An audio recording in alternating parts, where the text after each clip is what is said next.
नमस्कार दोस्तों। राहुल गांधी पूरे फार्म में लगातार नरेंद्र मोदी को धमका रहे हैं, डरा रहे हैं और चिता रहे हैं। नरेंद्र मोदी के सिंदूर का रंग फीका पड़ गया। नरेंद्र मोदी दुनिया भर में जो डायलॉग्स दे रहे हैं उस पर हंसी उड़ रही और जो भी वो समझाने की कोशिश कर रहे हैं उन सब में सवाल खड़े हो, क्योंकि वास्तविकता में किया क्या है साहेब। 11 साल से आपकी सरकार है, तो आपने किया क्या? आपने तो असल में सरेंडर किया। जी हां, राहुल गांधी ने अब पूरी देश को और दुनिया को यह बता दिया कि नरेंद्र मोदी एक डरपोक प्रधानमंत्री है और उन्होंने अमेरिका के आगे, चीन के आगे सरेंडर कर दिया। उन्होंने जिस तरीके से उनके आगे सरेंडर किया है उसका असर यह हुआ है कि भारत की पूरी दुनिया में जो एक इज्जत होती थी उस पर असर पड़ा, सब धूमिल हो रहा है। और उसका उदाहरण देखने को मिला कि जिस कुवैत में भारत का प्रतिनिधिमंडल गया यह बताने के लिए कि पाकिस्तान ने हमारे साथ बड़ा बुरा किया, आतंकी हमला किया पहलगाम में, उस कुवैत ने जिस पर डॉक्टर मनमोहन सिंह की सरकार ने जिसके जरिए पाकिस्तान के वीजा पर रोक लगवाई थी, उसने पाकिस्तान का वीजा पे लगे प्रतिबंध को वापस ले, यानी वो पाकिस्तान को उपहार दे रहा है, भारत को नहीं दे रहा है। जस्ट एक दिन बाद दूसरा उदाहरण, Narendra Modi Asian development bank के चेयरमैन से मिलते हैं 1 जून को और उन्हें तमाम बातें बताते हैं, पाकिस्तान के लिए बताते हैं। और 3 जून को एशियन डेवलपमेंट बैंक पाकिस्तान को एक भारी भरकम रकम दे देता है, लोन पर दे देता है और बेहद कम ब्याज दर पर दे देता है। अब आप सोचिए जब यह हो रहा हो तो क्या हो। और उधर ट्रंप जो अमेरिका के राष्ट्रपति हैं, जो गुरु बने हुए हैं, जो नरेंद्र मोदी को धमका रहे हैं, बार बार कह रहे हैं, 11 बार वो कह चुके हैं कि हमने नरेंद्र मोदी को धमकाया और कहा धंधा करिए, युद्ध करने के चक्कर में मत पड़िए, सीज फायर तुरंत कीजिए, और सीज फायर करा दिया। अब आप बताइए, 11 बार वो आदमी ऐसा कह चुका है, एक बार भी नरेंद्र मोदी की हिम्मत नहीं हुई कि वो यह कह सके कि साहब नहीं, हम तो असल में बड़े मजबूत हैं, हम तो ये हैं, हम तो वो हैं। अब आप देख लीजिए कि किस तरह की स्थिति है। मोदी हर फ्रंट पर फेल हो रहे हैं, और जब हर फ्रंट पर फेल हो रहे हैं, न पुलवामा का कोई हल निकाल पाए, न पहलगाम का निकाल पाए, दोनों के कोई आतंकी आज तक नहीं मारे गए, न पकड़े गए। और 300 किलो आरडीएक्स कहां से आया था नहीं बता। चलिए आप पहलगाम को छोड़ दीजिए, आप बता दीजिए कि पुलवामा में क्या हुआ था, किसने किया था, कौन थे और कहां हैं। कुछ नहीं, उसका कोई डोजियर नहीं। उसके बाद आप पूछ दीजिए कि साहब चलिए उसको भी छोड़ दी, अब ये बता दीजिए उरी में क्या हुआ, क्या नहीं हुआ, और वहां पर जो हुआ था उसके सब क्या हुआ वो बता दीजिए। साहब नहीं, उसका भी कोई जवाब नहीं। चलिए हम पूछ लेते हैं और कि पठानकोट में इतना सब कुछ हुआ था, एयरबेस पर हमारे हुआ था, बड़े अहम एयरबेस पर हुआ था। आप ही आईएसआई की टीम को लेकर के आए थे, विजिट कराया था, क्या हुआ, क्या निकला, बता दीजिए साहब। नहीं, उसका भी जवाब नहीं। गुरदासपुर में आतंकी हमला हुआ था, उसमें क्या निकला, बता दीजिए। नहीं साहब, उस पर भी नहीं।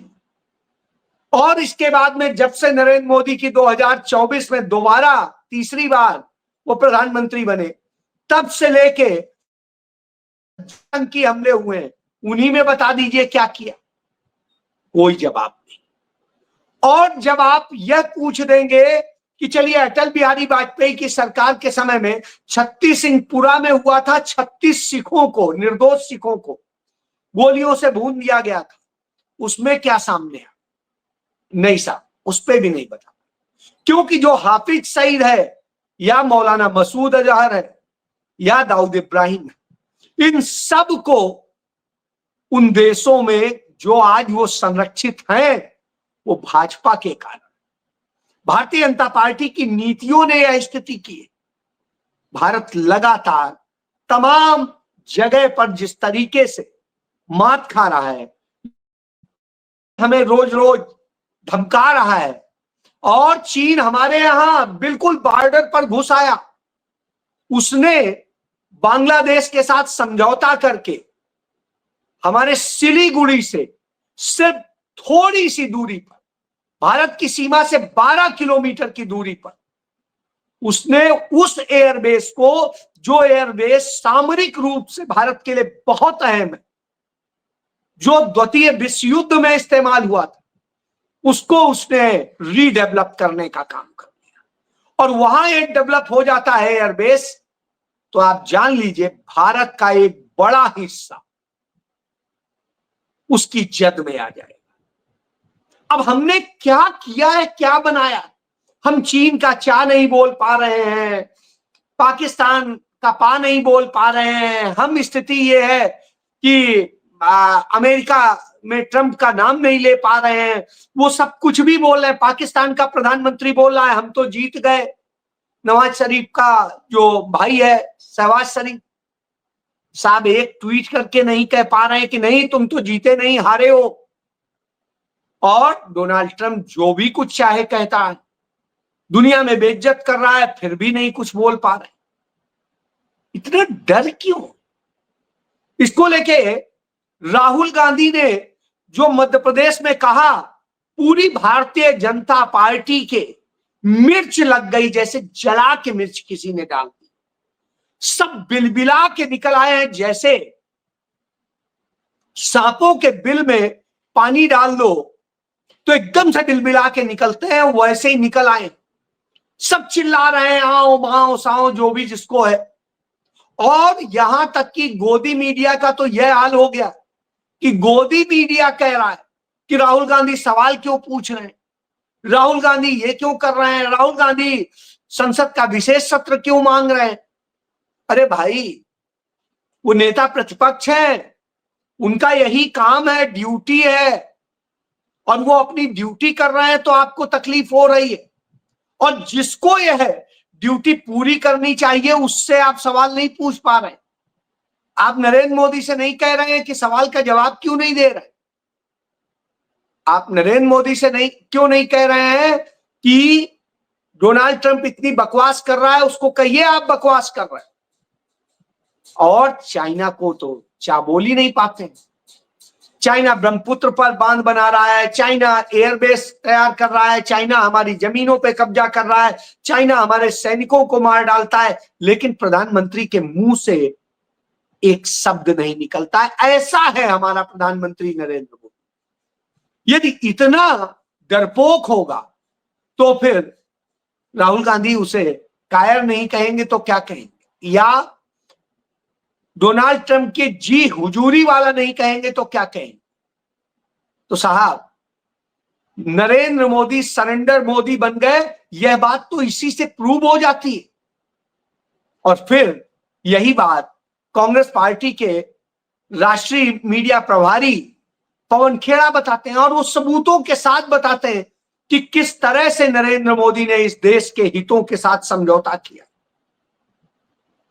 और राहुल गांधी की बात खलती है। राहुल गांधी है क्या?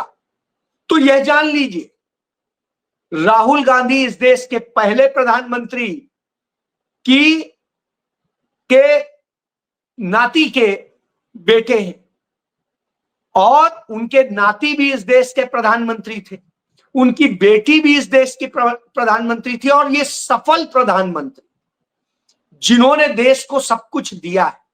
राहुल गांधी इस समय देश के नेता प्रतिपक्ष हैं, संवैधानिक पद पर, और जनता ने उन्हें चुना है।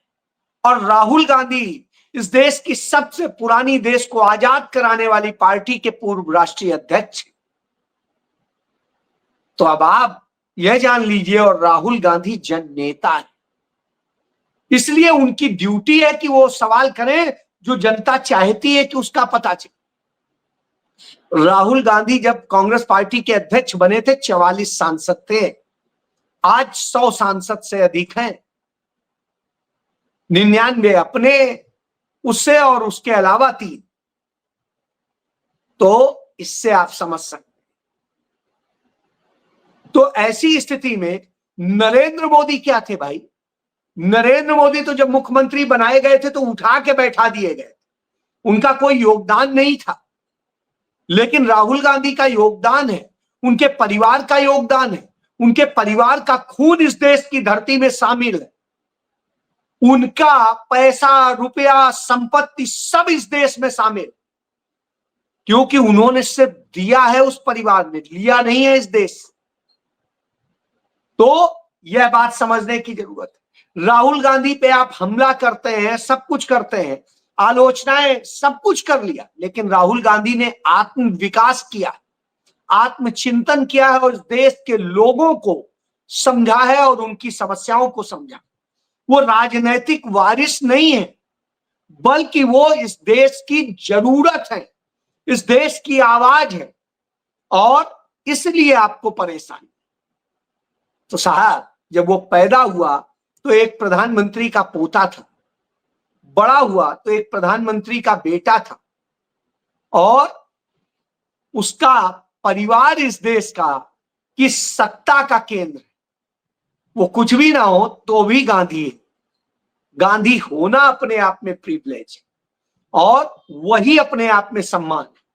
तो इससे आप समझ सकते हैं, आप उन्हें कुछ कह लीजिए, पप्पू कह लीजिए, कोई शब्द कह लीजिए, लेकिन राहुल गांधी ही रहेंगे, उनका सम्मान दुनिया में रहेगा, यह भी सत्य है। तो जब यह सत्य हो, तो ऐसी स्थिति में जब आप इस तरह की बात करते हैं, आपकी कायराना हरकतों से कुछ होने वाला नहीं। कांग्रेस पार्टी लगातार इस बात को लेकर के संजीदा है, और अब कांग्रेस पार्टी राहुल की कांग्रेस बन गई। राहुल की कांग्रेस जो लड़ने को तैयार है, बोलने से डरती नहीं। इसीलिए आज पवन खेड़ा ने इतने कड़े शब्द, राहुल गांधी मध्य प्रदेश गए, वहां पर भी जो उन्होंने कार्यकर्ताओं से संवाद किया, उसमें बता दिया कि हम लोकतांत्रिक कांग्रेस बनाना चाहते, हम वह कांग्रेस नहीं बनाना चाहते हैं जो तानाशाही से चले, जो ऊपर से चले, जो पर्ची से मुख्यमंत्री निकले, वो वाली नहीं बनाना चाहते। हम वो बनाना चाहते हैं जो जनता की आवाज से निकले। और इसीलिए इस समय जो मुख्यमंत्री है वो पर्ची के मुख्यमंत्री नहीं है, जनता की आवाज के मुख्यमंत्री। तो यह समझना हो। और नैतिकता यह है कि 2019 में जब कांग्रेस पार्टी की हार हुई, हालांकि बढ़ोतरी हुई थी सीटों की, कई राज्यों में सरकार लौटी थी, बावजूद इसके राहुल गांधी ने कहा कि मैं नैतिक जिम्मेदारी लेकर के इस्तीफा देता हूं। यह बड़ी चीज होती है। और उसके बाद उन्होंने पार्टी अध्यक्ष का पद संभाला नहीं 2019 के, आज 6 साल हो चुके। तो यह अपने आप में सबूत है कि राहुल गांधी वास्तव में नैतिक व्यक्ति हैं। वो व्यक्ति नहीं है कि जिन्हें आप कहें। भारत जोड़ो यात्रा के दौरान उन्होंने यह बता दिया कि हम जनता के बीच से जाते हैं, जनता के साथ चलते, चल के दिखा दे कोई। नरेंद्र मोदी ज्यादा नहीं कहता हूं, 10 किलोमीटर चल के दिखा दे पे, नहीं चल पाएंगे। ये राहुल गांधी कर सकते। तो अब आप समझ लीजिए, इसलिए इन्हें परेशानी, क्योंकि राहुल गांधी 4000 किलोमीटर यहां पैदल चलते हैं, उसके बाद में जो हाइब्रिड यात्रा करते हैं उसमें भी कुछ पैदल चलते हैं, कुछ गाड़ी से चलते हैं, कुछ और तरीके से चलते हैं, सबने देखा। तो जिस आदमी ने इस देश का 11,000 से अधिक किलोमीटर, 12,000 किलोमीटर नाप दिया हो, जिसमें करीब 5,000 किलोमीटर पैदल नाप दिया हो, तो अपने आप में इस बात का सबूत है कि वो क्या है। तो वही राहुल गांधी जब चंडीगढ़ में थे आज, तो उन्होंने हरियाणा के पूर्व मुख्यमंत्री भूपेंद्र सिंह हुड्डा हो या पूर्व केंद्रीय मंत्री कुमारी सैलजा हो या और दूसरे नेता, सबके साथ बैठ के चर्चा की और ताकीद कर दिया कि किसी की जेबी कांग्रेस नहीं बनेगी, कांग्रेस जनता की बनेगी और जनता के लिए बनाना है। बहुत हो चुका, सब हक पकाए थे जो अपने आप को समझते हैं कि हम क्या नहीं और क्या थे। तो इसलिए क्यों? क्योंकि राहुल गांधी बात करते हैं इस देश के उन मुद्दों की जो सामाजिक आर्थिक मुद्दे हैं, जो बेरोजगारी की स्थिति है, महंगाई की स्थिति है, जो सामाजिक न्याय का मसला है, उसको लेकर के वो न्याय योद्धा बन के लड़ते हैं। इसलिए राहुल गांधी इस देश को जोड़ने की बात करते हैं, हर व्यक्ति को उसका हक देने की बात करते हैं। कौन है ऐसा जो जनता के हक के लिए लड़ा हो, अपने लिए नहीं? तो यह सब जब हम देखेंगे तब समझेंगे। तो वो बदलती हुई कांग्रेस जो है वो नरेंद्र मोदी को डरा रही, बदलते हुए मजबूत कार्यकर्ता डरा रहे। और यही वजह है कि बिहार में आप देखिए, बिहार में कांग्रेस डंके की चोट पे लड़ रही है उस अनाथ बच्ची के लिए, दलित बच्ची के लिए, जिसके साथ में रेप किया गया और रेपिस्ट भाजपा का कार्यकर्ता। आप देखते चले, जबलपुर में जो पकड़ा गया वो अपने पहले रेप करता है, फिर लड़कियों को अपने यहां होटल में धंधा कराता है, और वो भी भाजपा का नेता, नरेंद्र मोदी और अमित शाह का खास। अब आप सोचिए, नरेंद्र मोदी कानपुर जाते हैं तो 3-3 हिस्ट्री सीटरों से मिलते हैं, एक से नहीं, दो से नहीं, 3-3 हिस्ट्री सीटरों से। अब आप समझ लीजिए, हिस्ट्री सीटर्स से मिलेंगे और ये करेंगे और कहेंगे कि हम ये करें। वास्तव में ये डरपोक लोग हैं और ये देश को दे तो कुछ सकते नहीं, तो देश के लिए समस्या पैदा कर, इसलिए बात है। और राहुल गांधी इस देश के वाजिब सवाल पूछ के इस देश के लोगों को हक दिलाना चाहते हैं, तो उससे परेशानी हो जाती है। अब जब उससे परेशानी हो जाती है तो वो हमला करते हैं, तो वही हमले बिलों से निकल करके भाजपाई कर रहे हैं। लेकिन राहुल गांधी वो न डरे हैं न झुके हैं, तो वो न डरेंगे न झुकेंगे, वो आपको आपका आईना दिखाएंगे। जी हाँ, यही जय।